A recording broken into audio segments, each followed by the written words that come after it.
Olá, esse é o Jungiando, o podcast do Instituto de Psicologia Junguiana Rio Preto, trazendo reflexões sobre o cotidiano a partir de diálogos e informações. Eu sou a Daniele Fumagalli. Eu sou a Maiara Suguaia. E eu sou Patrícia Lopes. Somos psicólogas junguianas e neste podcast vamos falar sobre psicologia, literatura, sobre a vida e o que mais acharmos que devemos falar. Olá, pessoal! Esse é mais um podcast Junguiando e hoje vamos falar sobre a influência familiar na formação da nossa sombra. Para nos auxiliar nessa conversa, temos o livro, novamente, do Ao Encontro da Sombra, o potencial oculto do lado escuro da natureza humana, que é um livro que a gente vem usando aí nos últimos episódios. E para a gente falar hoje do nosso episódio, vamos pensar o seguinte: cada um de nós tem uma herança psicológica. E ela não é menos real que a nossa herança biológica, a nossa famosa genética, né? E aí, durante a infância, a gente vai absorvendo a atmosfera psíquica do nosso meio familiar, seus valores, os temperamentos da nossa família, os hábitos. É aquela história, né? Ah, fulana parece com o pai, o ciclano parece com a mãe, você é igualzinho sua avó. Quem nunca, né, ouviu isso? É na nossa família, no nosso primeiro lar, que ganhamos nossa identidade e desenvolvemos nosso caráter, influenciados pelas pessoas que nos cercam. Geralmente, quando a gente é criança, a gente toma um susto quando a gente se dá conta de que os hábitos, as maneiras de lidar com as coisas, com a vida, enfim, são diferentes nas casas de nossos amigos. Você deve ter passado por essa situação já. Quando você foi dormir na casa de um coleguinha e percebeu que lá tinha alguma questão diferente, um hábito ou uma regra muito específica da sua casa. Por exemplo, na minha casa, minha mãe e meu pai sempre deixaram a gente comer assistindo televisão. Bem criança dos anos 90, né. E já na casa da minha tia, ela era um pouco mais rígida, então meus primos nunca comeram assistindo televisão. Eu achava chatíssimo, eles tadinhos, né, eles não podem comer assistindo Fada Bela, como eu podia. E isso é muito de família para família. Eu não sei se eu vou repetir isso com os meus filhos, né, mas é uma questão interessante, né, a gente acaba fazendo várias coisas diferentes e a gente se assusta quando percebe que é diferente. E aí vem aquela pergunta de sempre, mas por que fulano pode e eu não posso? Mas você não é, ou por que todo mundo pode menos eu? Você não é todo mundo. É curioso, né, quando a gente percebe que as famílias dos outros têm coisas muito diferentes da nossa em situações que a gente acha que são universais, né. Eu lembro que, quando eu estava na terceira série, antigamente era terceira série, né, hoje é quarto ano. Eu estava lá no quarto ano com 9 anos e a professora, acho que era de estudos sociais, enfim, estava falando sobre alguma coisa sobre hábitos do cotidiano, e o meu colega falou: "Ah, então, eu levanto, aí eu tomo café, depois eu escovo os dentes", e nessa hora eu deu um bug na minha cabeça, falei: "Como assim? Ele primeiro toma café, depois escova os dentes? Eu sempre aprendi que você levanta e escova os dentes, nunca fale com ninguém sem escovar os dentes e depois você vai tomar café e interagir com as pessoas". Eu sei que eu não prestei mais atenção no resto da aula, porque eu fiquei pensando o que era o certo, escovar os dentes e tomar café ou tomar café e escovar os dentes. No fim da aula eu cheguei à conclusão que eu devia fazer as 2 coisas, né, porque não tinha a resposta certa. Mas é engraçado perceber que algumas coisas não são universais, e a gente começa a perceber isso nessa fase escolar, né, na infância ainda. Sim, muito legal, né, a gente sai da bolha da nossa família, né, muito legal esse exemplo. E aí sobre Pois é. começar, né, a isso que eu falei de estourar a bolha, é isso, né, a gente começa a vida no universo familiar, como a Dani falou, que a gente acredita que é universal, e aí depois a gente vai percebendo que aquilo era apenas a nossa realidade. Tem muito adulto que tá precisando lembrar disso. Porque aí quer ditar regra na internet, né. Não pode fazer isso, não pode fazer aquilo. Gente, é a realidade daquela pessoa, é a realidade daquela família, né, a gente tem que respeitar um pouquinho mais, né, a gente tá muito ditar regras, né, isso às vezes pode ficar bem chato. E nesse momento, né, que a gente comentou, Que a gente, beleza, foi para o mundo, entendeu que as pessoas são diferentes, né, têm hábitos diferentes, têm valores diferentes, então, a gente tem a nossa realidade. E aí o que que acontece? Nesse momento a gente percebe que a gente não pode mais eliminar a influência dos exemplos e vivências que tivemos. Nossos parâmetros já são delineados pelas experiências que a gente teve nessa primeira fase da vida. É a percepção que a Dani teve. "Tá, qual que é o certo então? Tá, então eu vou fazer os 2 porque o que eu faço também não tá errado", né. O que meu colega faz também não tá errado. "Ah, beleza, então eu vou fazer os 2". E aí, né, da tese e da antítese, cria-se uma síntese.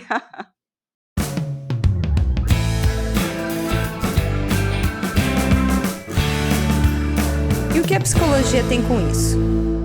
É isso aí. Bom, quando a gente vai falar então sobre essas diferenças, a gente vai perceber que é claro que a educação dos pais é que interfere em como as coisas vão acontecendo com os filhos, né? A dinâmica que os filhos vão desenvolvendo dos seus hábitos, das suas características e inclusive da sua personalidade. Os pais naturalmente vão usar algumas técnicas, podem ser intencionais ou não, para reprimir aquilo que não é considerado agradável, certo, aceitável, sejam pensamentos, sejam sentimentos, comportamentos dos filhos.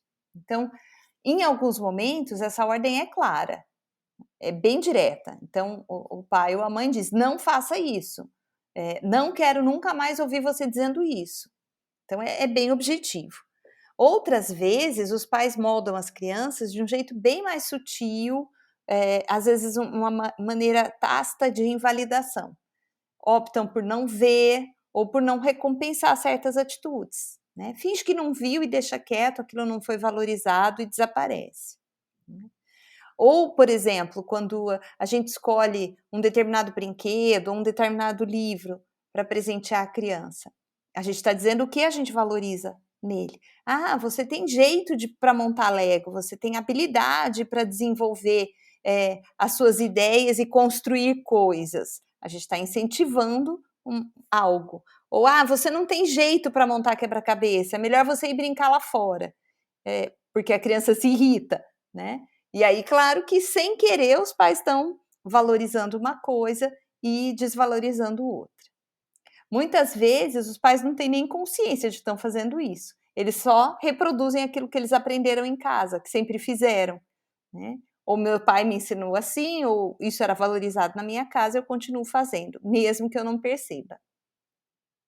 Isso é muito forte, né, Dani? Às vezes a gente influencia sem querer, né, como você falou, a gente às vezes não tem consciência, né.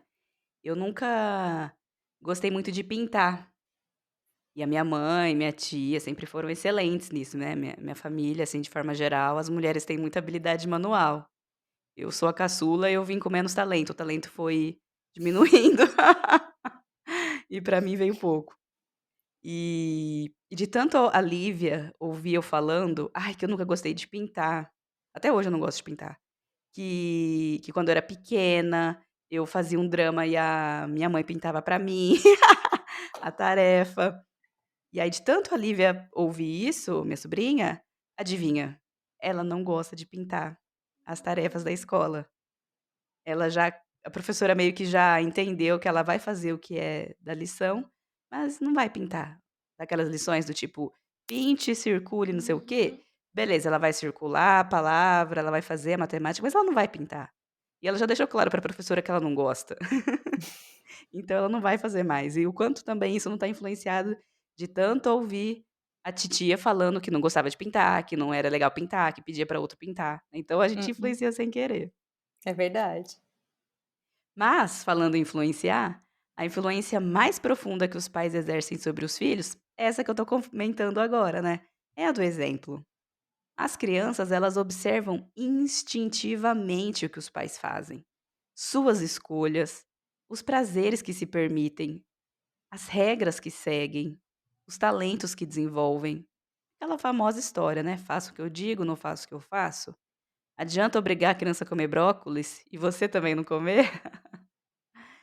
E aí, gente, tudo isso diz a criança. Quando você está mostrando, né, o que você segue na sua casa, como você conduz sua vida, é como se a gente dissesse para a criança: É assim que se vive, é assim que se vence na vida. Mesmo quando a criança se rebela e se opõe ao exemplo dos pais, esse exemplo acaba exercendo uma influência muito significativa nas suas escolhas. Inclusive em escolhas futuras, né, de, por exemplo, o que que a criança vai escolher como companheiro, como companheira, enfim. Pois é, o processo de adaptação da criança à sociedade vai passando por vários estágios, né, previsíveis. Eh, a gente vai aprendendo a se adaptar ao mundo quase que instintivamente.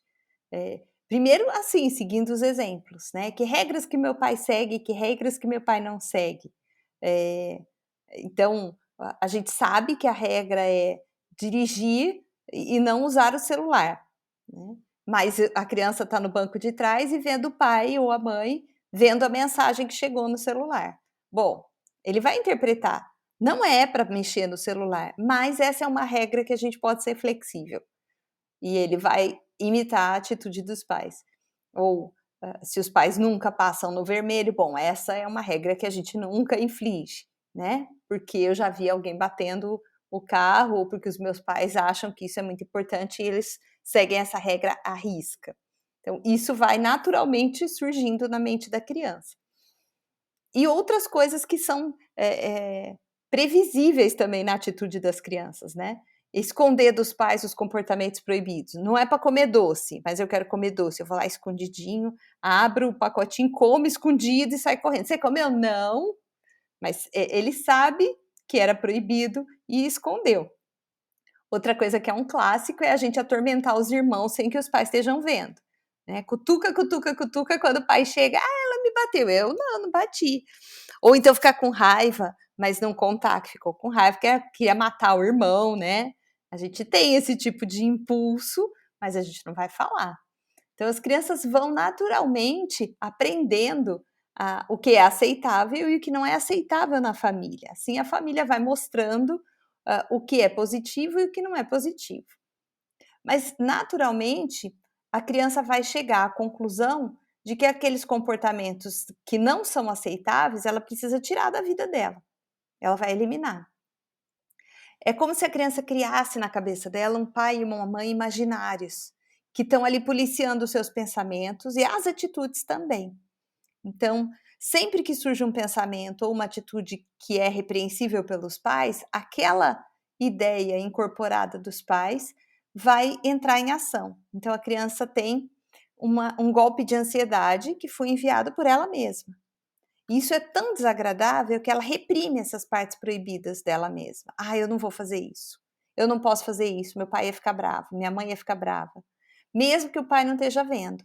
Então, esse é o preço da obediência, né? É perder a totalidade. A gente vai aos poucos deixando de fazer aquilo que a gente naturalmente fazia. Mas isso é muito necessário nessa etapa da vida, porque a gente precisa se adaptar à sociedade. A gente não pode fazer tudo o que a gente quer, a hora que a gente quer, do jeito que a gente quer.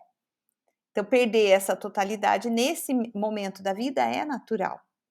E para preencher esse vazio que vai ficando, a gente vai criando um falso eu, com um duplo objetivo: de proteger contra o sofrimento, bom, não quero levar bronca, e também de esconder as partes que ela reprimiu. Não, eu não sou assim, eu não preciso levar bronca porque eu não faço esse tipo de coisa.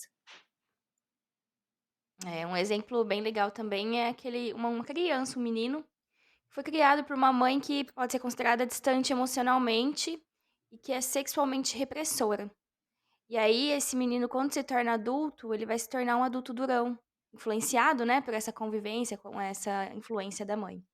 Ele vai dizer pra ele mesmo que não precisa do afeto dela, que ele pode se virar sozinho, que não liga pra isso. E além disso, que sexo é sujo. Então, quando ele se torna adulto, ele vai criticar a companheira ou o companheiro por querer proximidade, afetividade, sexualidade saudável. Vai dizer que ela é obcecada por sexo, que isso não é normal. Mas uma mesma outra criança com uma mesma situação poderia reagir de uma forma diferente. Então, ele também tem uma mãe com uma distante emocionalmente, sexualmente repressora, mas essa outra criança vai ter uma reação do tipo de exagerar os problemas, com a esperança de que alguém compadeça e cuide dele, aquela pessoa que às vezes reclama bastante, a vida é toda muito sofrida e sempre busca um colo, alguém que vai escutar ela lamentar sobre a rotina ou algumas coisas que acontecem na vida dela.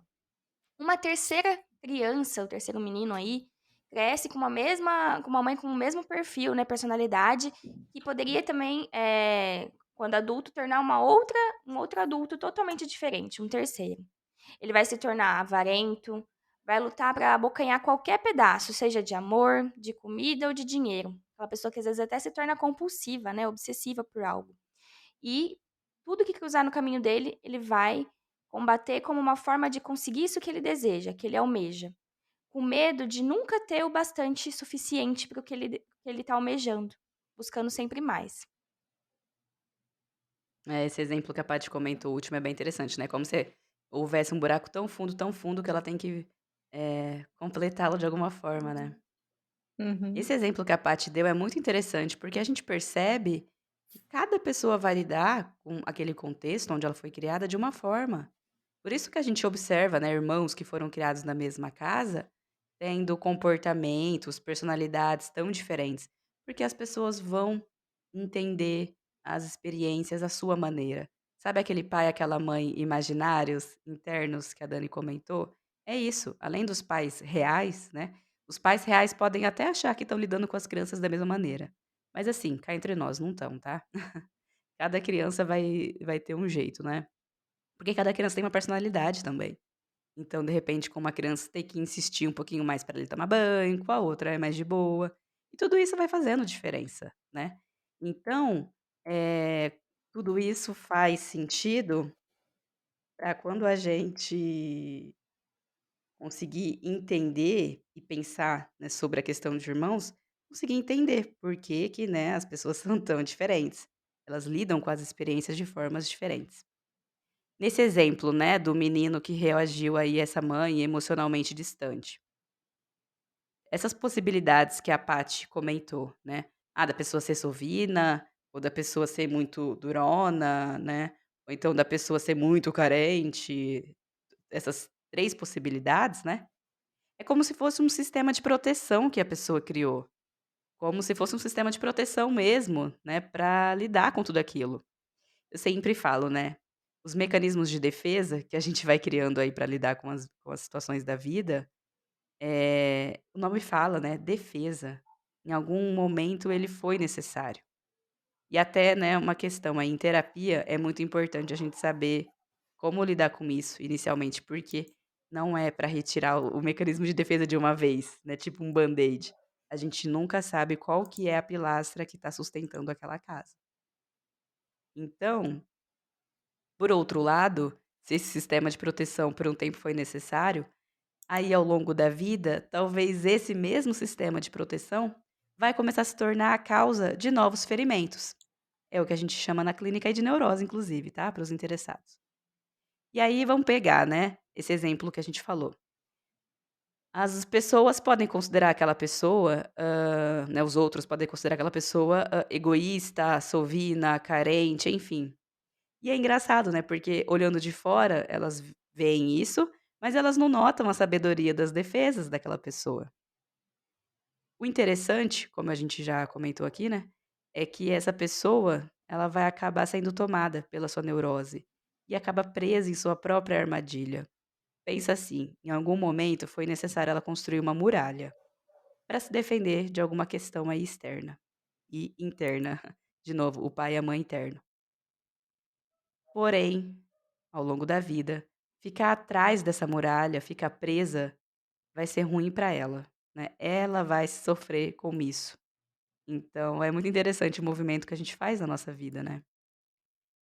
De certa forma, essa criança precisa se agarrar a essas possibilidades de adaptação, a esses mecanismos de defesa, porque sim, eles vão ter um propósito útil, né, lá atrás. Mas aí é interessante, né, porque lembra das críticas que as pessoas fazem? "Ah, é egoísta. Ah, é carente. Ah, é sovina". Como que essa pessoa que recebe as críticas, né, geralmente lida com elas? Ela vai justificar, né, gente. "Ah, eu não sou fria e distante. Não, eu sou forte e independente. Ah, eu não sou carente, eu sou uma pessoa sensível". Eu não sou egoísta, eu sou previdente e prudente. Ah, eu não sou agressiva, eu só estabeleço meus limites. E aí coloque aqui a justificativa que você quiser. Ou seja, não é de mim que você tá falando, você tá só me vendo com uma lente negativa, que é sua e tal. É, até certo ponto, a pessoa tá correta. Porque aqueles traços que o outro tá vendo não fazem parte da sua natureza original. Eles surgiram para conter a dor e se tornaram parte da personalidade, como se fosse um pseudônimo, que ajuda nas manobras num mundo que muitas vezes é hostil. Mas também não quer dizer, né, que a pessoa não tem aqueles traços. Ela pode até dizer que não tem, mas muita gente à sua volta vai poder dizer: "Sim, ela é assim, ela tem esses traços". Mas a pessoa, para manter a sua autoimagem positiva e aumentar as suas chances de sobreviver às situações, aos sofrimentos da vida, ela precisa negar esses traços. Então a nossa relação com os nossos pais, e veja bem, estejam eles presentes ou não na nossa vida, imprime em nós marcas profundas. Isso quer dizer que uma pessoa que cresceu com a ausência do pai, ainda assim vai ser influenciado por ele, através da sua ausência. Então, isso deixa marcas. A gente pode achar que, depois de adultos, a gente já resolveu a nossa relação com os nossos pais, mas eles são o alicerce da nossa casa, eles são as bases da nossa personalidade. A gente se estruturou a partir dessa primeira relação que a gente estabeleceu com o mundo, através deles. E lembrando disso, estejam eles presentes ou não na nossa vida. Muitas dessas marcas, elas são passadas de geração para geração, sendo repetidas numa família como uma herança genética. Às vezes a gente tenta fazer o contrário, mas ainda assim a gente está sendo influenciado, né? É o contrário de alguma coisa. Essa alguma coisa é a referência familiar. Um outro exemplo que a gente pode dar para entender um pouquinho mais sobre isso é uma mãe que se identifica com o arquétipo positivo da mãe, que seria aquela mãe perfeita, que faz tudo, cuida da casa, do filho, que se abdica das suas coisas em prol da criança, que nunca reclama, que sempre está feliz em estar cuidando, né? A maternidade é maravilhosa, nunca tem nada de conflitos, de problemas, de noites mal dormidas, é tudo lindo. E aí, como consequência disso tudo, ela vai tomar o aspecto, terá o aspecto negativo fortemente guardado no inconsciente dela. Então, tudo que for visto enquanto ruim numa mãe, né? Ah, é uma mãe que reclama, uma mãe que não consegue amamentar, por exemplo, uma mãe que não con que perde o controle e fica nervosa, né, com a criança. Tudo isso vai ser reprimido, eu não posso, eu tenho que né, tenho que dar conta de tudo. Então eu vou guardar no meu inconsciente tudo isso. Só que o problema é que para o filho isso vai causar uma grande ruptura. Ao invés dele seguir gradualmente a imagem da mãe arquetípica para a mãe mais humana, dotada de muitas matizes, ele se vê entre duas forças arquetípicas opostas. Minha mãe é muito boa, né? Se eu desejo algo diferente do que ela deseja, então eu sou mal. Eu tenho que seguir o que minha mãe faz. O que ela faz, como a Mara falou da questão do exemplo, eu tenho que ser igual a ela. E aí é uma carga muito grande, né? Eu tenho que dar conta de uma coisa que muitas vezes não existe, eu não vou dar conta. Minha mãe nunca erra, ela é sempre impecável, eu sou um fracasso, eu erro sempre. Então, a gente precisa mais do que saber que somos imperfeitos, admitir nossas imperfeições. Então, mamães, saibam que todas nós erramos e que, por incrível que pareça, isso é muito bom para os nossos filhos. Saber que somos imperfeitos e que lidamos com os nossos erros é um exemplo fundamental, e isso está muito longe de não se importar. Na verdade, significa que nos importamos mais com nossos filhos do que com a imagem que vamos passar para as outras pessoas e com o que elas podem dizer.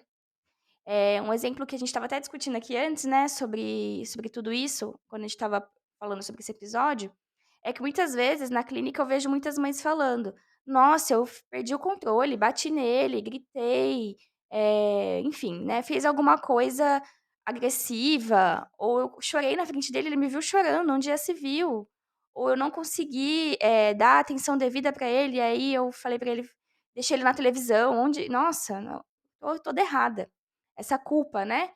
E aí, muitas vezes, a gente conversando com essas mães, eu falo pra elas: "Tá tudo bem, né, é lógico, a gente não pode bater na criança, a gente não pode gritar com aquela criança, porque ela vai entender que a agressividade é uma coisa constante na vida dela, na rotina dela".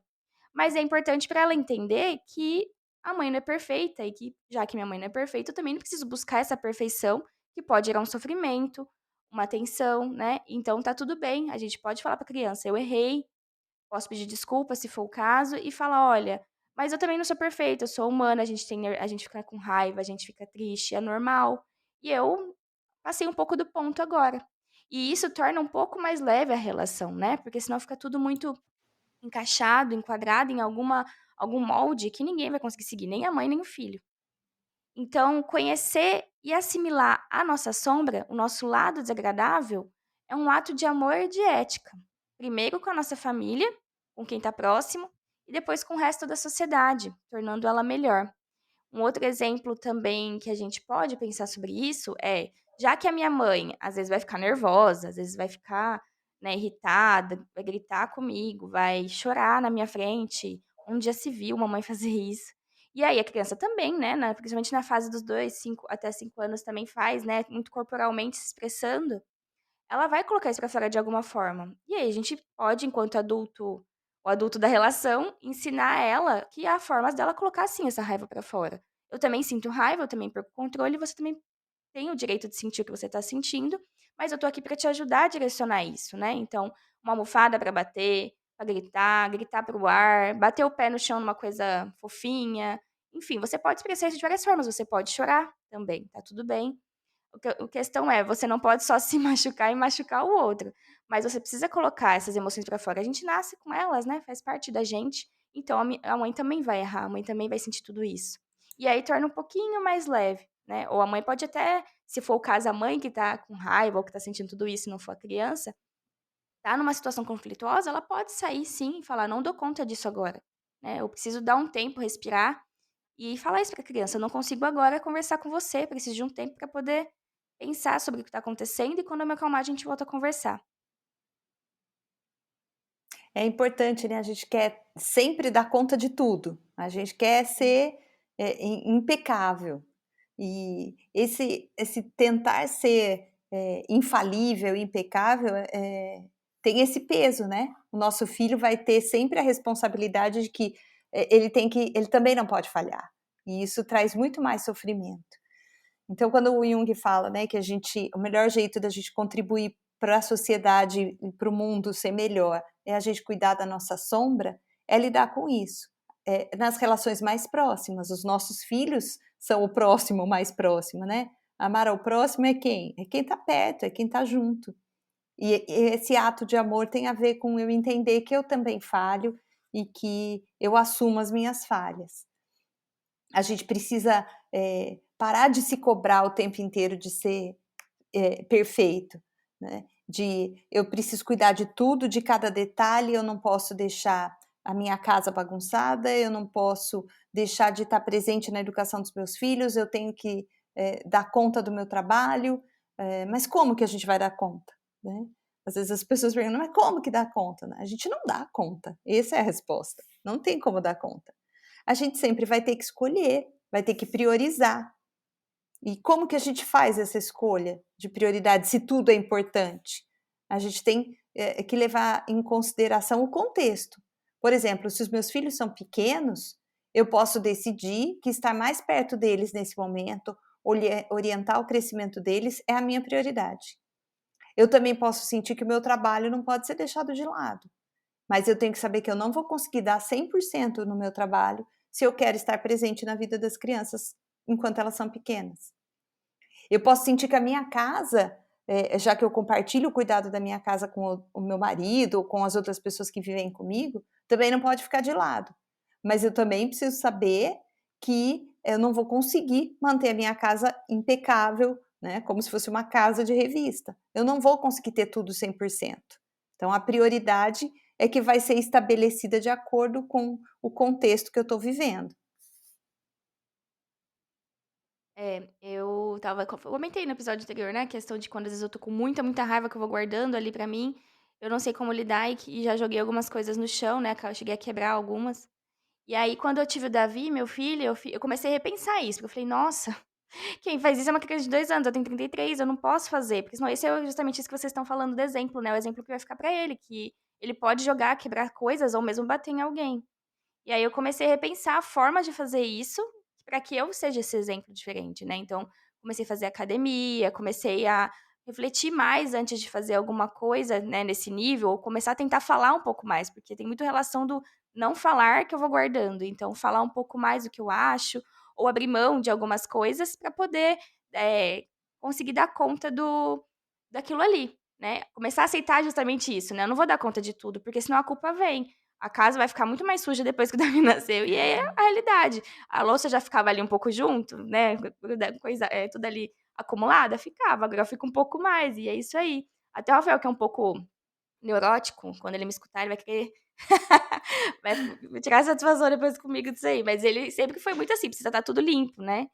E aí ele não aguenta ver uma louça, ele vai lá lavar. Mas agora ele falou pra mim, ele chegou num ponto e falou: "Eu entendi que não vai ter uma louça limpa todos os dias, de vez em quando vai ficar uma louça acumulada e tá tudo bem". Se a gente conseguir lavar, ótimo, se não conseguir, tá tudo bem, senão vira aquele ciclo.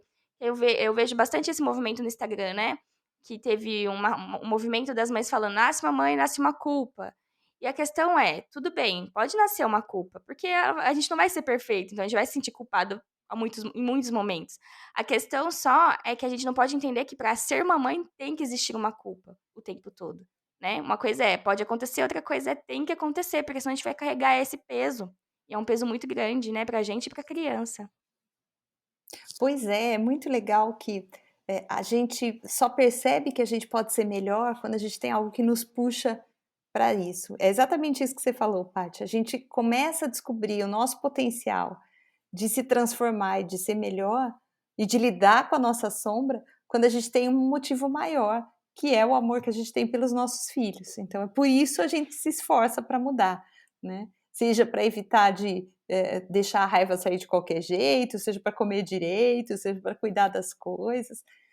A nossa oportunidade de se tornar melhor, vem muito através dessa experiência de ter alguém que é mais importante, né, alguém que a gente ama muito e que a gente quer oferecer o melhor. Nesse sentido, a gente tem aí a oportunidade de se transformar, por isso que tanta gente fala que vivenciar a experiência de ser pai e mãe é muito transformador. Mas é interessante que eu vejo muita gente falando também: "Ah, o mundo do jeito que tá, eu vou botar uma criança nesse mundo, com esse horror que tá". Eu sempre digo: "Não, a ideia é o contrário. A gente tem sim que colocar as crianças no mundo justamente para transformar esse mundo num lugar melhor". E como isso vai acontecer? Através da minha transformação, não é do meu filho, eu não vou deixar o serviço para ele, né. Mas eu vou me transformar para poder oferecer um exemplo bacana para o meu filho poder crescer melhor e influenciar o mundo de um jeito melhor. E claro, e é isso não vai geneticamente e psiquicamente sendo transmitido na família, né, de geração a geração, a gente também pode transmitir coisas positivas. Então a ideia é que a gente vá transformando o mundo positivamente. Então sim, vamos pôr filhos no mundo, mas filhos responsavelmente, né, cuidando para que eles sejam melhores do que a gente foi. Ai, que lindo, né. Muito legal isso. E aí, é escolha, né, gente. É escolha. Como a Dani comentou, né, sobre isso de querer dar conta de tudo, e os exemplos que a Paty e a Dani comentaram. A gente vai percebendo que, assim como a gente também entende que precisa se transformar, né, pegando carona nessa última fala da Dani, a gente precisa entender que as prioridades também vão precisar mudar. Quando a gente é criança, a nossa prioridade é brincar. Esse é o nosso trabalho, né. A minha sobrinha sempre fala: "Meu trabalho é brincar". Uhum. E depois, né, conforme a criança vai crescendo cada vez mais, a prioridade dela deixa de ser a família e passa a ser os amigos. Os pais de adolescente quase piram, né, nesse momento. E aí, em algum momento, quando a gente passa a ter filhos, né, se a gente quiser aí colocar, né, possibilidades, sementinhas aí no mundo, como a Dani falou, a gente vai entender que as prioridades vão ser eles, né. Mas aí quando os filhos crescem, a gente também precisa mudar as prioridades. Eu preciso deixar que os filhos façam as suas próprias escolhas E aí não sou mais eu que vou orientar. Imagina se a mãe passarinho quisesse que os filhos passarinhos voassem nas costas dela. Eles nunca iam aprender a voar.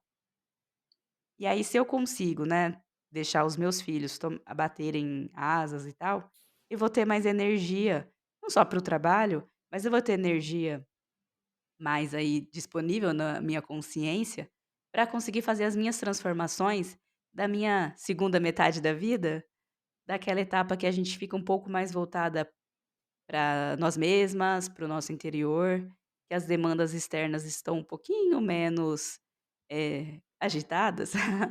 E aí a gente consegue olhar para quem a gente é, fazer aquela botar em prática aquela frase que a gente falou no episódio anterior, do Robert Bly.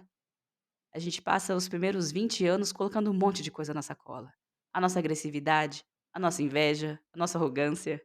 E aí depois que a gente consegue dar conta da primeira metade da vida, na segunda metade, a gente vai revisitar o que que tem naquela sacola.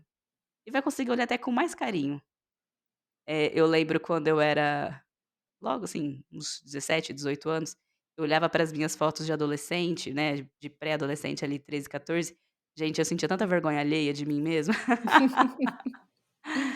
Né, aquela coisa ali super se julgando, porque fazia pouco tempo, né, fazia uns 4, 5 anos, então não estava distante o suficiente. Hoje com 34 eu olho para aquelas fotos, assim, eu acho tão fofo e consigo olhar com tanto carinho para aquilo, né. Então, às vezes, é importante a gente, ter um tempo de distância, né, não só de energia, de sentimento, mas até tempo, né, tempo cronológico mesmo, para a gente conseguir olhar as coisas de uma outra forma. E aí sim, ter mais energia disponível para a gente ter o nosso próprio trabalho de transformação. E sim, precisamos sempre fazer escolhas.